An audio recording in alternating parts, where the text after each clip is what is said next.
Well, hey, what's up? Welcome to episode number 10 of the Selah Leaders podcast. Man, it is amazing. The fact that we've gone 10 episodes, I know. that's huge. Big accomplishment, right? My ADHD normally doesn't get me past 6. And so we're at 10 episodes in. And man, I'm so excited that you're joining us today. I don't know where you're watching from, but we'd love to hear from you. Yeah. Would love to meet you and hear what God's doing in your life through this podcast. So be sure to drop a comment, share this with a friend, send us an email. We would love to hear from you. You can send it to info@selahleaders.com. Would love to learn about what God's doing in your life through the podcast. I'm excited about today.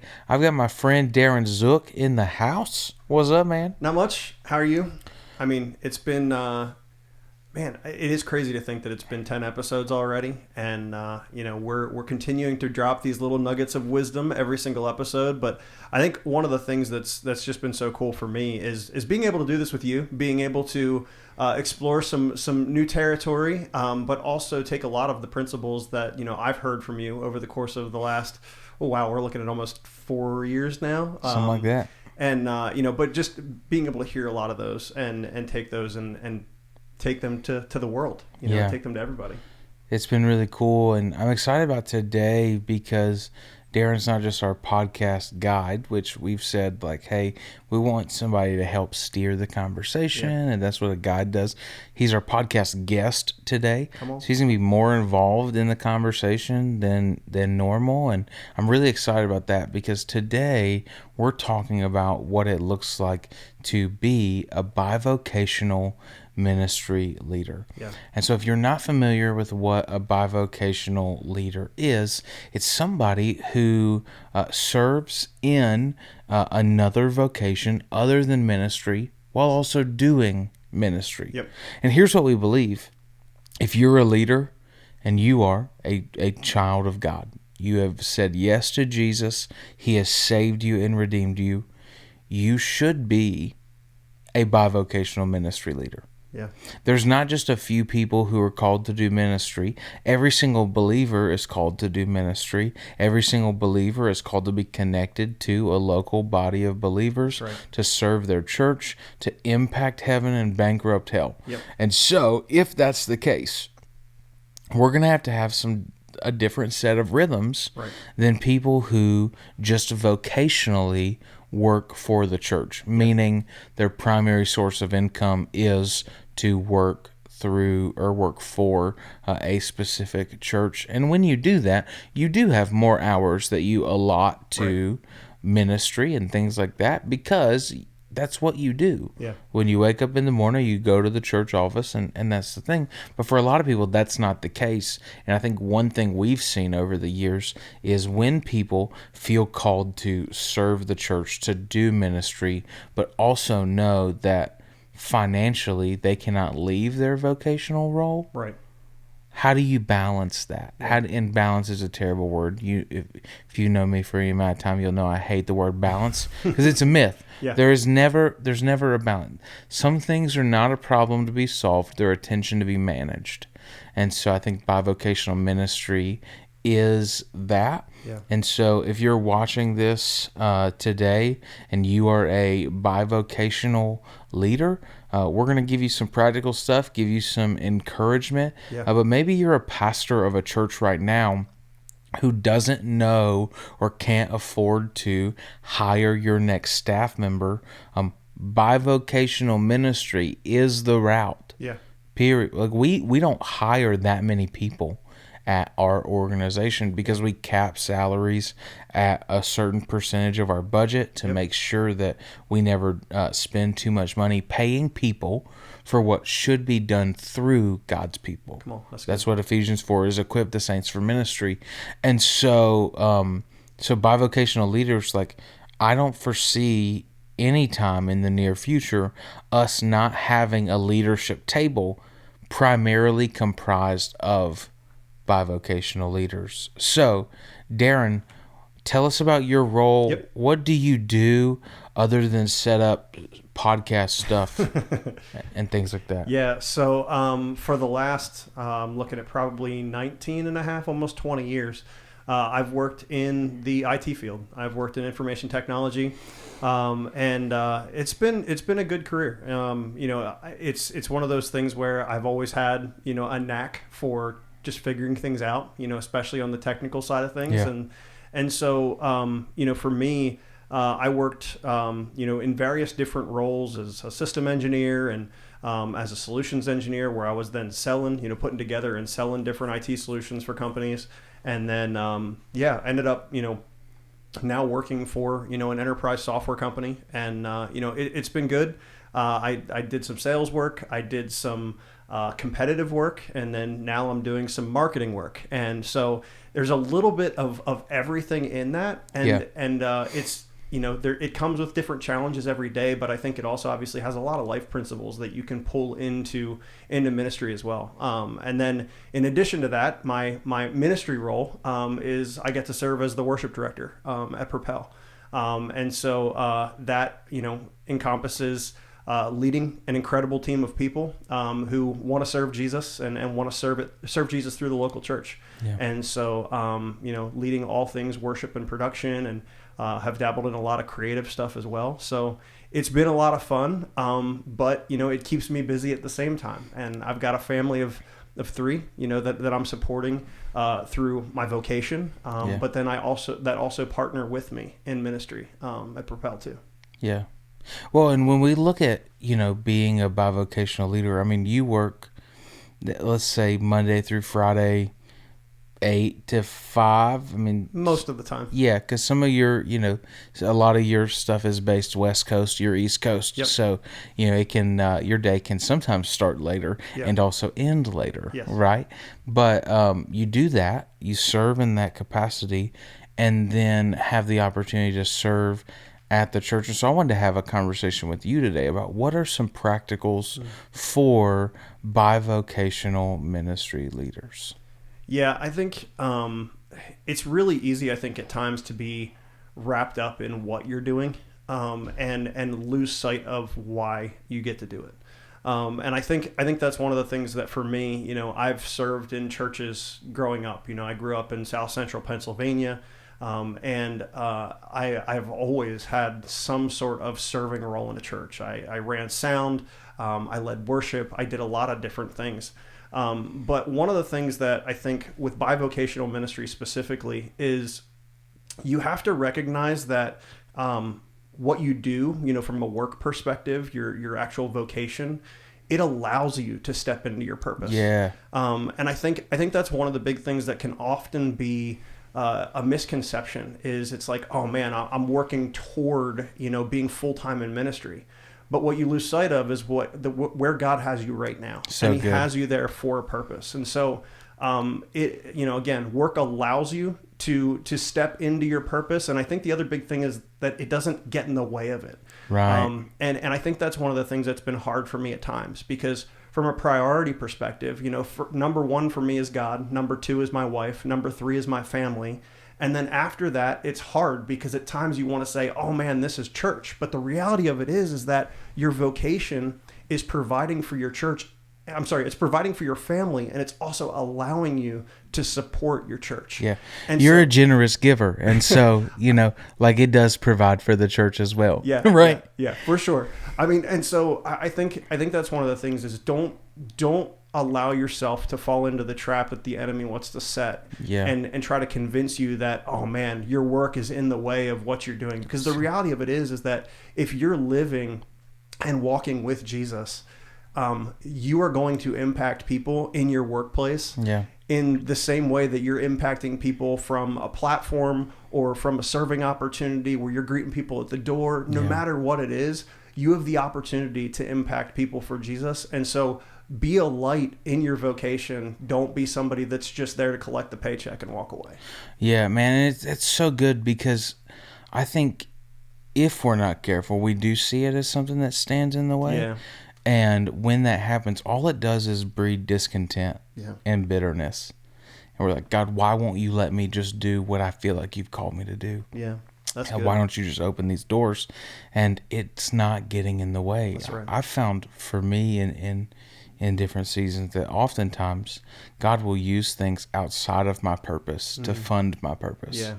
Yeah. If you are desiring to get into ministry and you think it's going to be the best paycheck in your life, you are significantly mistaken. Yeah.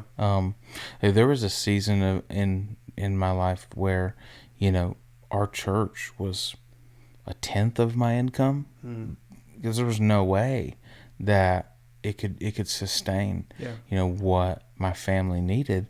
I've been a bivocational leader for a significant period of time, and I don't know that I would be considered a bivocational leader at this stage. In the traditional sense, I don't have a 9 to 5. I'm a freelance guy, whether it's graphic design work, creative stuff, business coaching, and things like that. And some of it's hard to balance or navigate at times, but I think, finding your why, what you shared there, is so crucial, because Simon Sinek wrote the book Find Your Why. I love 8 Essentials of a Catalyst Leader by Brad Lomenick. The chapter on vision, phenomenal. But you've got to have that why, because it's what keeps you going. Yeah, for sure. The next thing too is invest in yourself, and I don't mean this just from strictly the professional sense, because I've gone out, I've done the certifications, I've done all the things for my vocation that that I feel like, hey, I'm investing in myself. But the reality of it is that ultimately the way to truly invest in myself is to spend and be intentional in my time with Jesus. And so that is definitely, it should be my number one probably, but it's the second point I have here. I think the biggest thing there is it's like, one of the things that I recognize, especially in those moments where I'm like, I'm exhausted, I just feel like I need rest, is that I'm not spending enough time as I go through my day with Jesus. I spend quiet time with him every single morning. I spend the first hour of my day usually in the Word, spending time in prayer. And I think one of the biggest things for me that I recognize as I go throughout my day is it doesn't stay consistent. I generally will have one nugget of truth that I'll hold on to. But then in those moments of frustration, in those moments of exhaustion where I'm just, you're just, like you have a bad call or something like that. Yeah. And you're not leaning into Jesus in those moments as you go through your day. And so one of the things that I've tried to do more of is, when I get to that point, I spend more time in his word. I open the Bible back up and I'm spending more time in it, because it's Scripture is always very clear. Those that walk with Jesus abide in him. I carry the heart of my Father by spending more time with him. And so that's the big thing there. And then I think the other big thing too is lean into the leaders around you. Lean into that community of leaders. And obviously that comes with the church, but that also is a big part of even your professional, side of what you do, your vocation. Lean into those leaders to mentor you, to help you grow, because there are life lessons to take from the work world and pull that into your ministry. And so don't lose sight of that. But at the same time, when it comes to spiritual advice and comes to, I'm in a really difficult situation or something that I'm contending with, 9 times out of 10, I'm generally coming to you. I'm coming to Pastor Matt. I'm coming to somebody who I'm looking for, for spiritual advice from. Yeah. I think when we talk about investing in ourselves, one of the things that I read years ago from Psalm 23 was David said, like, my cup overflows. And a lot of times in leadership and in ministry, we spend a ton of time pouring out. But what if ministry was designed to only come from the place of overflow? Yeah, that's good. If all you do, if all people catch is the overflow of your relationship, you don't ever have to worry about being empty. That's right. But a lot of times we just pour out and never pour in. We never let God. We don't let him fill us, much less overflow us. Yeah. And so that's kind of the way that my goal is not to let my tank get. This is not a car. Yeah. My goal is not to get to like below a quarter of a tank and then go, I should probably do something about that. Yeah. My goal is to live full. And then everything I do flows from that position and place. And so when you prioritize those things. It is an investment into yourself. It's stuff that is going to reap a good harvest. It's going to bring blessing and fruition, but you've got to prioritize it. You've got to make time for it. And if you are a bivocational leader, there has never been a more important thing for you to do than to have a calendar that doesn't work, that you don't work for your calendar works for you. That's right. Leverage the time you have. Yeah. Utilize it. You spend, the first hour in the morning with Jesus. That's amazing. Yeah. You're more saved than I am. And so, well, it's not always easy, I will say that, but I'm generally somebody who I am a morning person. And so, generally my most productive time of my day is the first thing in the morning. It's somewhere between the hours of 5:30 and about 11:30, which is funny because 11:30 on the East Coast is when most of my colleagues on the West Coast are starting. So, but at the same time, like, that is generally my most productive time of the day because I'm getting that intentional time to invest in myself. I'm getting that time to plan my calendar. And those that are in vocational ministry know when you're working a full-time job, it's really hard to control your own calendar because a lot of those appointments just pop into your calendar and you're like, okay, well, I got to attend it. I got to prioritize it. And sometimes they come at really inconvenient hours of the day. But it doesn't change the fact that you have to be intentional about investing in yourself, be intentional about managing your calendar and managing your time. Yeah, absolutely. And when you do that, it makes such a big difference. Huge. What's the third thing you got for us? The third thing is something that I would say is very much still a work in progress. And there's a few leaders in our church that will definitely smile when I say this, but making rest a priority. Amen. Because this is something that when you're in bivocational ministry, this is probably the hardest one to master. And I am still very much a work in progress. And I've got some of the battle scars to show for it, over the course of the last couple of months.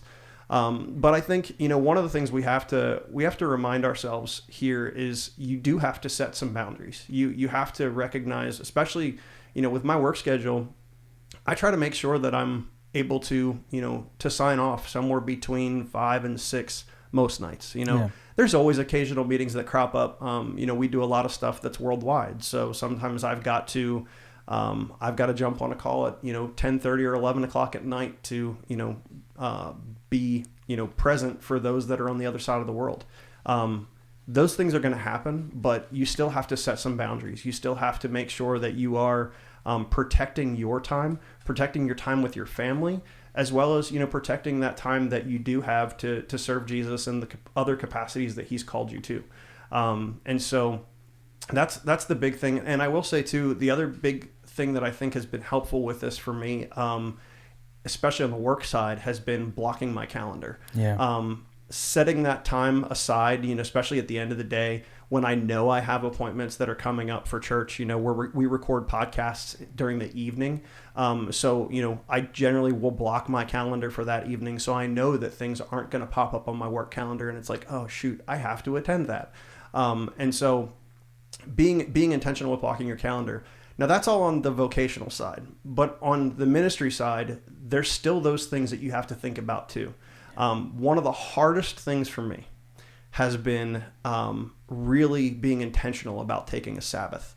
Because I work, you said it earlier, I work Monday through Friday. Most days I work 8 to 5, 8 to 6, somewhere 9 to 6 sometimes. But one of the things that I struggle with is, when do I make time for the things that need my attention from a ministry perspective? Oftentimes it's weeknights. But Saturdays, you look at Saturdays and you're like, oh man, Saturday is a day that I can dedicate all of this time to doing things for church.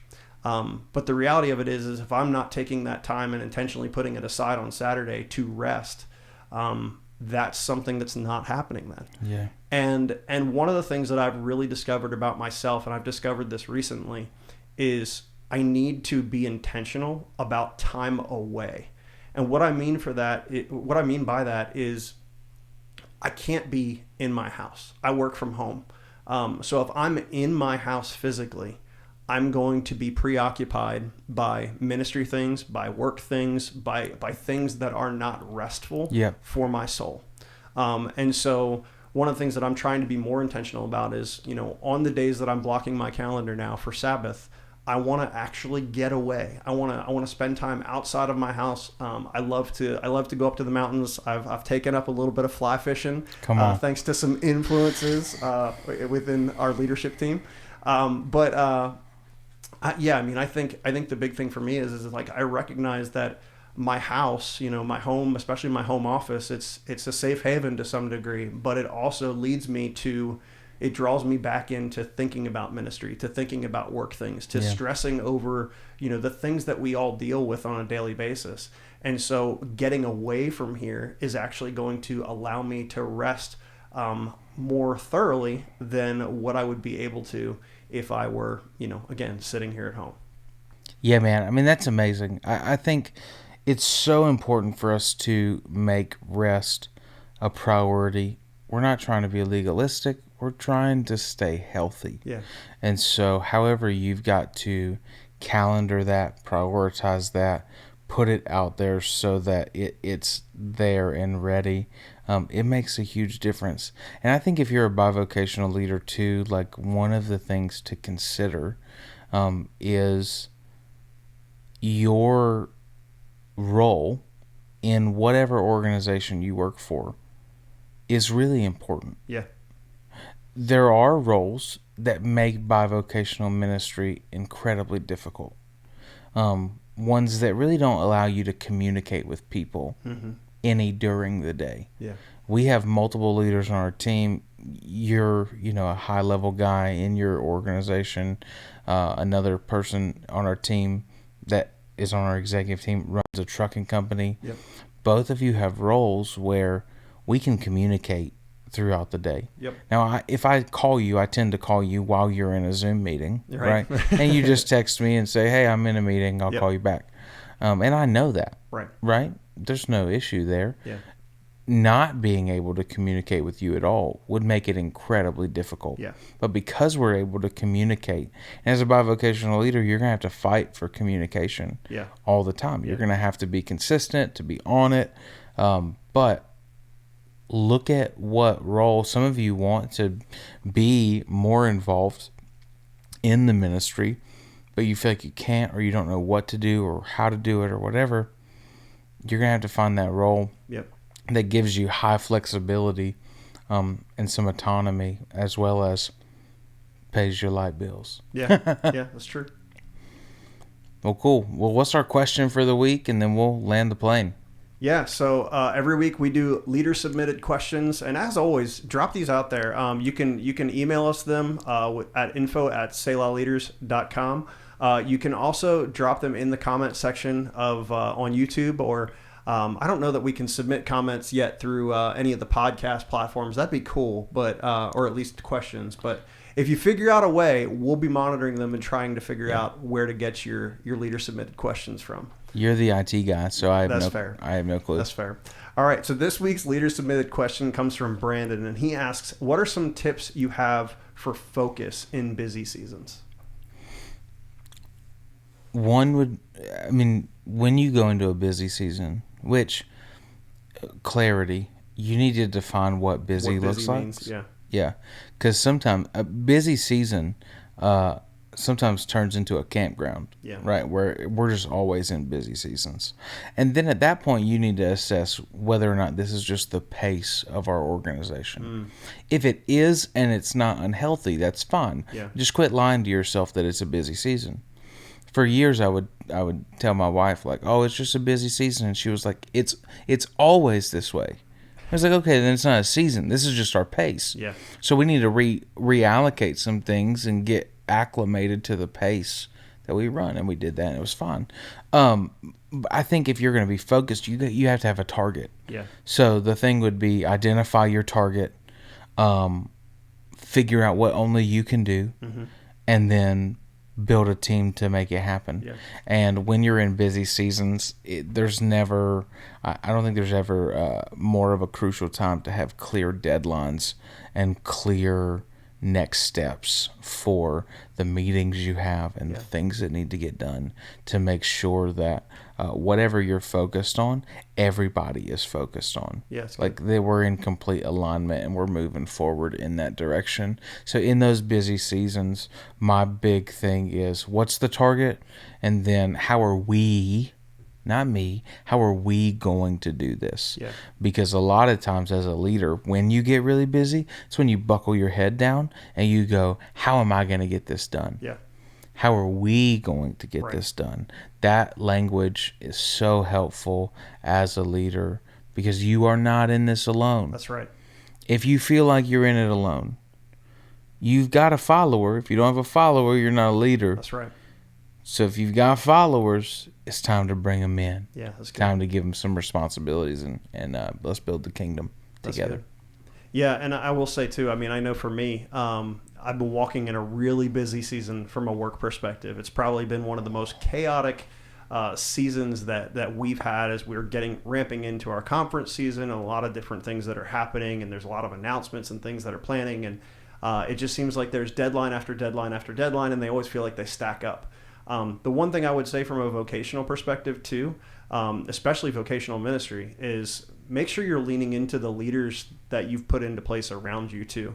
You obviously have leaders above you who are there to support you, to help lift you up. But at the same time, as you establish your team, and I look to, our team especially, one of the big things there is just leaning into those leaders, and allowing them to take up things that they may not have previously done, and giving them those opportunities to see if there's something else that they want to pick up, and take off your plate.